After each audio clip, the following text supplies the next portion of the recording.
12,500 വർഷങ്ങൾക്ക് മുൻപ് വംശനാശം സംഭവിച്ച ഡയർ വൂൾഫ് എന്ന ചെന്നായ് വിഭാഗത്തെ ജനിതക എഞ്ചിനീയറിംഗിലൂടെ പുനരുജ്ജീവിപ്പിച്ച് ശാസ്ത്രജ്ഞർ.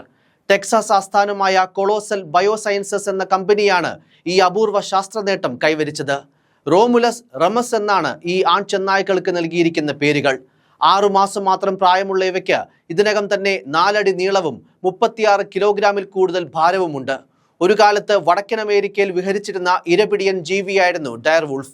ഇപ്പോഴത്തെ ഗ്രേ വൂൾഫിനേക്കാൾ വലിപ്പമുള്ളവയും കട്ടിയുള്ള രോമങ്ങളും ശക്തിയേറിയ താടിയിലും ഉള്ളവയായിരുന്നു ഇവ. പുരാതന DNA, ക്ലോണിംഗ്, ജീൻ എഡിറ്റിംഗ് എന്നിവ ഉപയോഗിച്ചാണ് ചെന്നായ കുഞ്ഞുങ്ങളെ കൊളോസൽ ബയോസയൻസസ് വികസിപ്പിച്ചതെന്ന് കമ്പനി പറയുന്നു. HBO പരമ്പരയായ ഗെയിം ഓഫ് ത്രോൺസ് ആണ് ഡയർ ചെന്നായയെ ജനപ്രിയമാക്കിയത്. എന്നാൽ ഈ ചെന്നായ കുട്ടികളും ജീവിച്ചിരിപ്പുള്ള മറ്റ് ചെന്നായ വർഗ്ഗങ്ങളും തമ്മിൽ സ്വഭാവത്തിൽ വ്യത്യാസമുണ്ടെന്നാണ് നിരീക്ഷണം. സാധാരണ ചെന്നായ കുട്ടികൾ മനുഷ്യരെ കാണുമ്പോൾ കാണിക്കുന്ന അടുപ്പം ഇവ കാണിക്കുന്നില്ല. പകരം പേടിച്ച് മാറി നിൽക്കുകയാണ് പതിവ്.